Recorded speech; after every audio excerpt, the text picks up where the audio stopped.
New England in autumn is known for the exquisite colors. Quaint towns in the hillsides, nestled in the forest. But there's something else there. Something unspoken. Something eerie.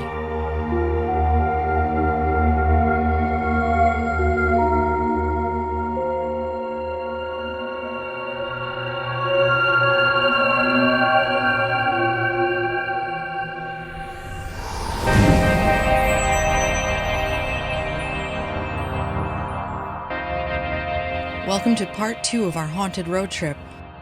After a good night investigating the Three Chimneys Inn, we hit the road. Tell me what you just said. I said I had a dream last night that I was stabbing myself in the stomach with a cross repeatedly. With the sound of the movie The Exorcist. Jesus! What the? My friend from a previous investigation, possibly. I'm trying not to believe that. Me too. For the betterment of our well-being and our souls.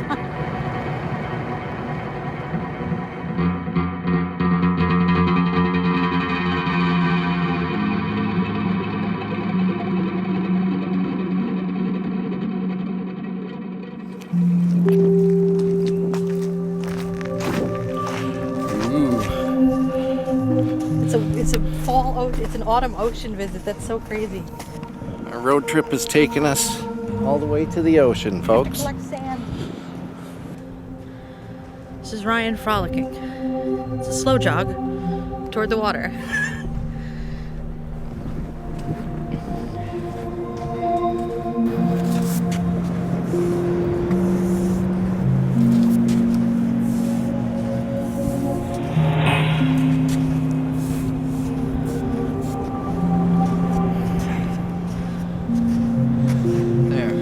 Our mark.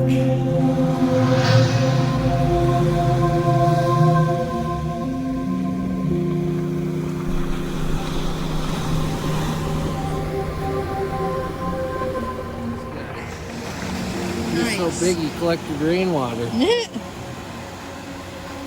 that's kind of nice. Yeah. You can like drink out of that. I also picked up this great. I got one that's round. Aw,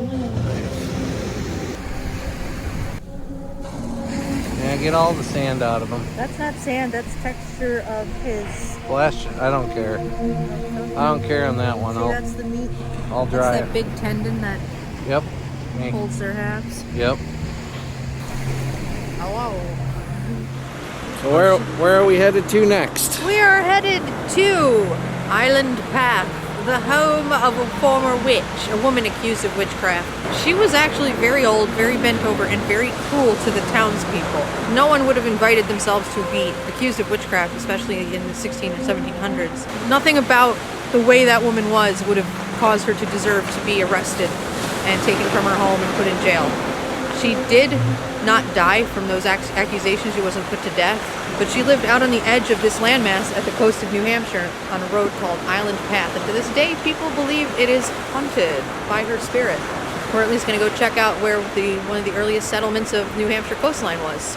Sounds good. Let's do it.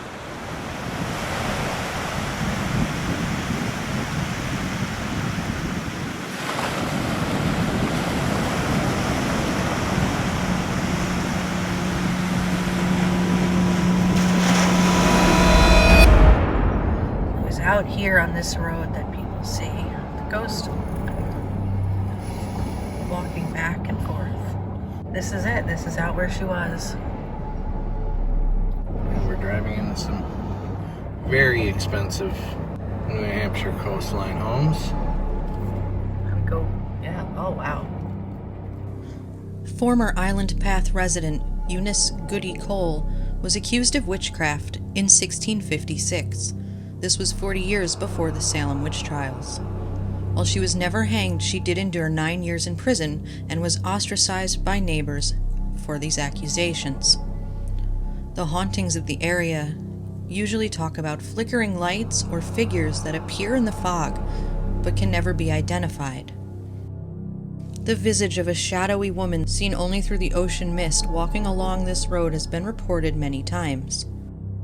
In the 1930s, Eunice Cole's name was cleared and a stone for her family placed at the green to her memorial.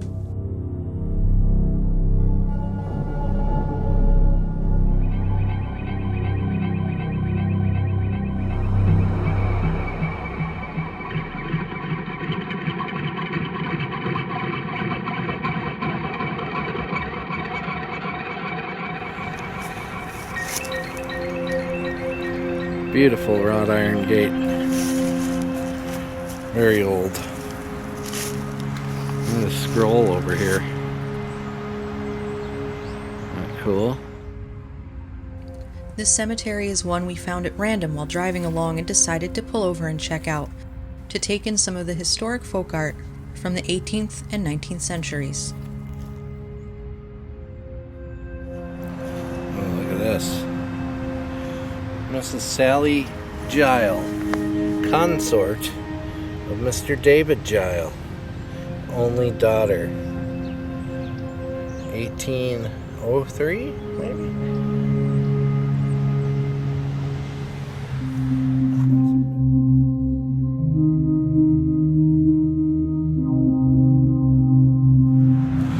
Not a lot of death's head stones in New Hampshire. I wonder if that's a Massachusetts kind of thing. I don't know. We got some older stones over here. Let's have a look. 1802. We're getting there. Looking for that 17. The old number 17. There we go. He retired from his labors May 13th, 1764. Wow. It's a neat little side stop in a cemetery. Look at the gorgeous color on this. Man, look at that tree. I'm seeing the urn with the willow tree more than anything else. Wow. Yeah, that's something.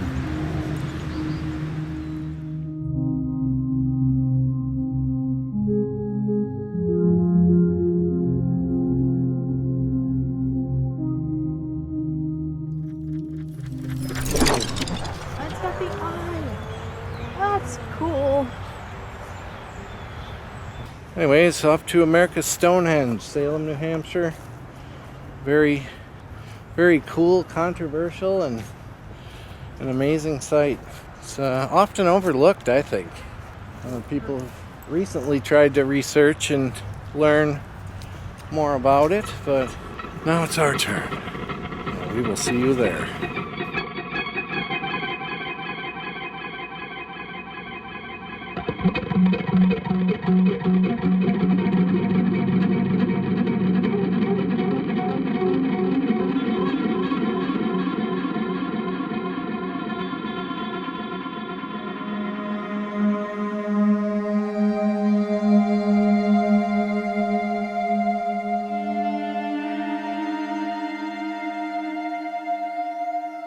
America's Stonehenge, once called Mystery Hill, is definitely a mystery.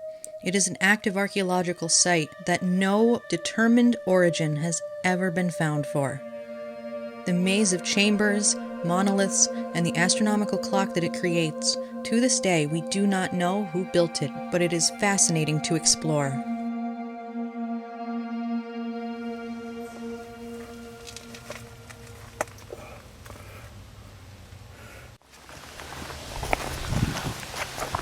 Gotta love this, folks.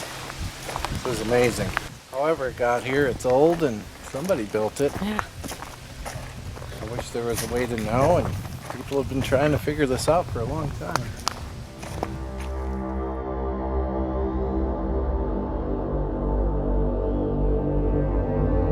Ooh, cool little room right behind me.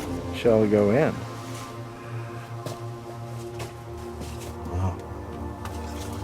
It's pretty. It's just tall enough for a man to stand. This little room, this nice large stone above me to make the ceiling. Look who's here. Oh, guess who? Look at this. So this was the There's mortar because it was used as the foundation of the home. And that's why this got mortared and reused. And then his son sold off some of the rocks to evade the town quarry tax and like just deconstructed a lot of it. And then that guy's grandson was like, hold off, man. What's wrong with you? And they saved it. Wow. This is neat. This is an extensive complex.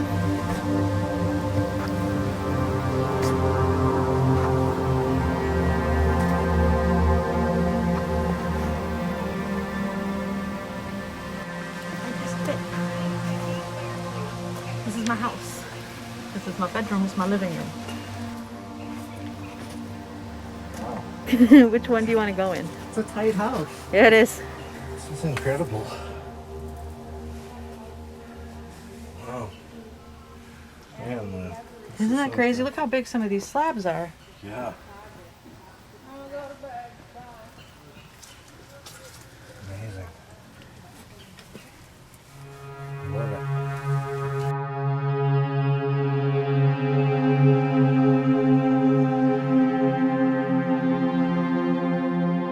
As we wove our way through the site, following the arrows directing us where to go, we came closer and closer to the center point of Mystery Hill and the deepest, longest caverns built out of stone that lead to what's considered the sacrifice table.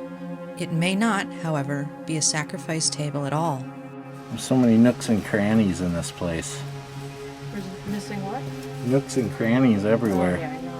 And they're not all the height you'd want to spend time in either. No, they must have been storage or something. Who knows? Who knows what this place is? Oh, wow. Welcome in. This one I can actually walk in.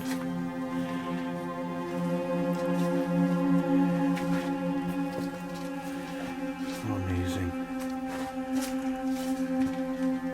Oh my gosh. Look at that.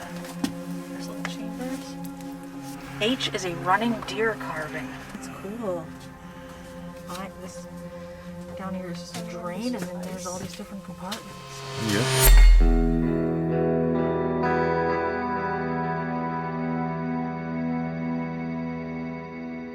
Scholars and archaeologists have attempted for decades to figure out the exact use of this stone, and it actually resembles a lye processing or cider press stone, which were used in colonial times.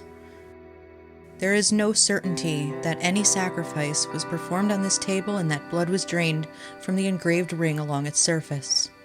The idea of it, however, is very captivating.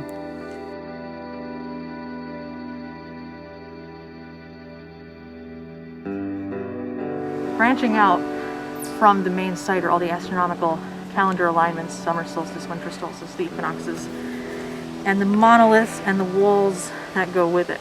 So it spans out really far on the top of this mountain. I thought it was a little more contained, but it's huge, and the amount of stones that have been placed here is just, it's crazy. Proven in '79 to be accurate for spring and fall equinox sunsets.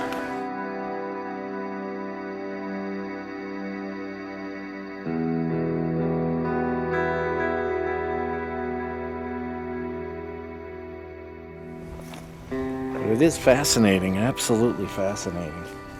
Which one is this one? See, we're at the winter solstice sunset monolith. Shortest day of the year. First monolith suspected to be solar alignment was this one right here. This stone marked the southernmost set of the sun almost 4,000 years ago, but is off today because of Earth's tilt. Our obliquity has changed.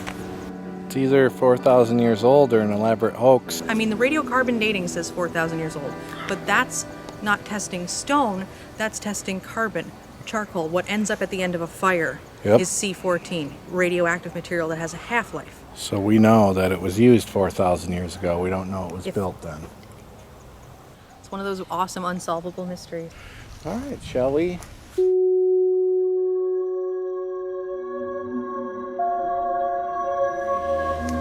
America's Stonehenge.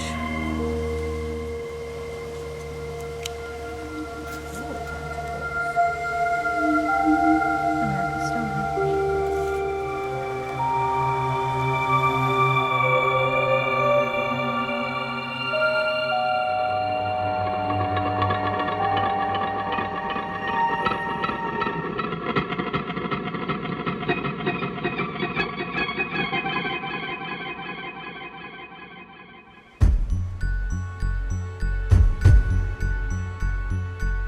As we continued west along Highway Route 9, we passed something that was too beautiful not to stop and go see.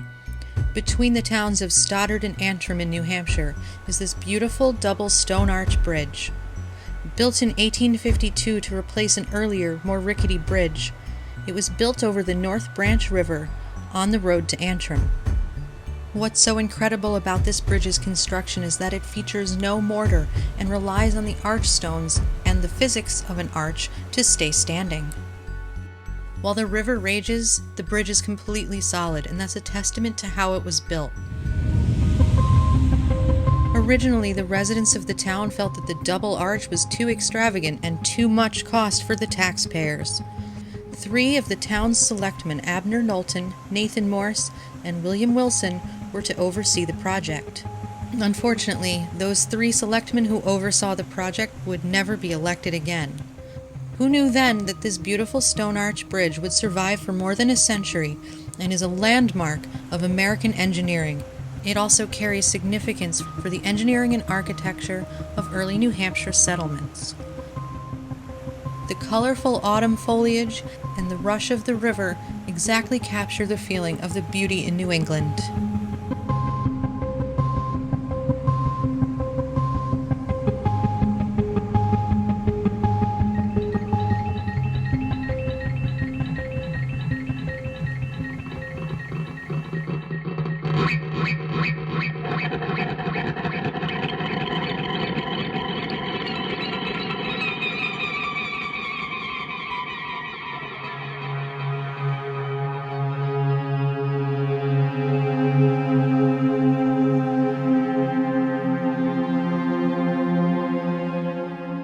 Our last stop took us to the haunting, and reportedly haunted, ruins of Madame Sherri's castle. Born with the name Antoinette Bromar, she changed her identity to Madame Sherri in order to work in vaudeville as a costume designer and make a name for herself. Herself, her husband, and eventually their protégé, Charles Lemaire, who went on to be an Academy Award-winning costume designer, made a name and a brand for themselves in New York City's vaudeville theater scene. After the untimely death of her husband in the mid-1920s, she found a place in New Hampshire she fell in love with. Nestled in the mountains of Chesterfield, in 1931 she began to build this beautiful property. She designed it entirely herself and was apparently very troublesome to the builders of the house because of her elaborate vision. Most notable of the ruins now is the dramatic stone staircase that once led to her private upstairs apartments. But there may be more there than what people think.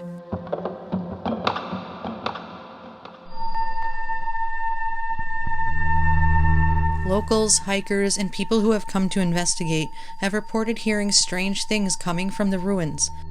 Some of these things are balls of light emanating out of the forest, and the sounds of parties and people talking and mid-century music playing on a record player coming from around the area. People have even claimed to see Madame Sherri herself in a ghostly form in a long flowing outfit, which may in fact still be her famed fur coat, still part of the way she appears. While there were several photographers present while we visited Madame Sherri's ruins, it did not in any way detract from the haunting beauty of these stone structures left in the woods. And you know what they say about staircases in the forest that lead to nowhere. You climb them, and you might not come back. We're at the Madame Sherri Forest, her castle ruins, and we're gonna pull a card. Madame Sherri.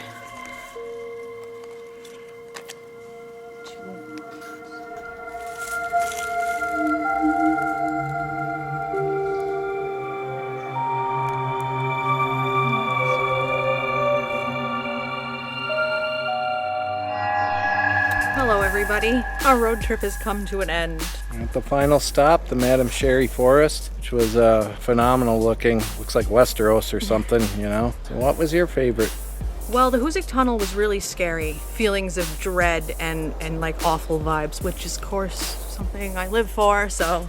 I'm gonna have to go with America's Stonehenge. Yeah. That blew my mind, and what a great mystery. I also loved some of the places that we stopped along the way, which were great. I mean, this was like trying to bring the vibe of New England, and my vibe of New England is very odd. It's like if Ken Burns and Sir David Attenborough got together to talk about the beauty of nature and the leaves, and then like Stephen King walks up behind them and just smiles. That's New England. We're here in the fall with all the beautiful fall colors as you've seen throughout this. So The leaf peepers. we'll definitely be doing this again Right? at some point. So hope you all enjoyed the series. We'll see you again soon. Keep it weird. Really weird. Yeah, you keep it weird. We're doing it. We're already weird. We're weird. Promise.